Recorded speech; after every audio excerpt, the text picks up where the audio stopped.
Hello আসসালামু আলাইকুম। আজকের ভিডিওতে আমরা দেখাবো যে ইমোর মধ্যে আমাদের মেসেজ আসলে সাউন্ড হয় না, আমরা সাউন্ডটা কীভাবে ঠিক করবো আজকের ভিডিওতে আমরা দেখাবো। আর ভিডিও শুরু করার আগে বলবো, যারা আমাদের চ্যানেলটি সাবস্ক্রাইব করে নাই তাদেরকে সাবস্ক্রাইব করে রাখুন এবং ভিডিওটা সম্পূর্ণ দেখার অনুরোধ রইল। তো চলুন শুরু করা যাক।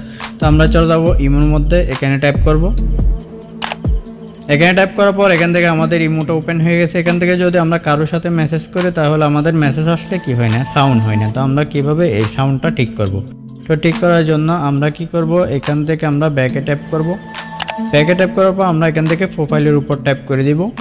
প্রোফাইলের উপর ট্যাপ করার পর এখান থেকে প্রোফাইল শো করতেছে, আমরা কি করব, এখান থেকে সেটিংসের উপর ট্যাপ করে দিব।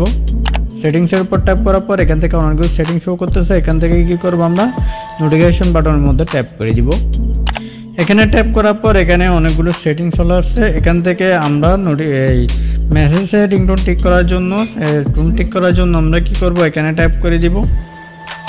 এখানে ট্যাপ করার পর দেখেন এখানে সব অপশনগুলো আমাদের বন্ধ আছে, এই জন্য আমাদের কি হচ্ছে না, SMS আসলে আমরা বুঝতে পারতেছি না যে এখানে সাউন্ড হচ্ছে না। তো আমরা কি করব, এখান থেকে এটা আমরা কি করে দিব, অন করে দিব।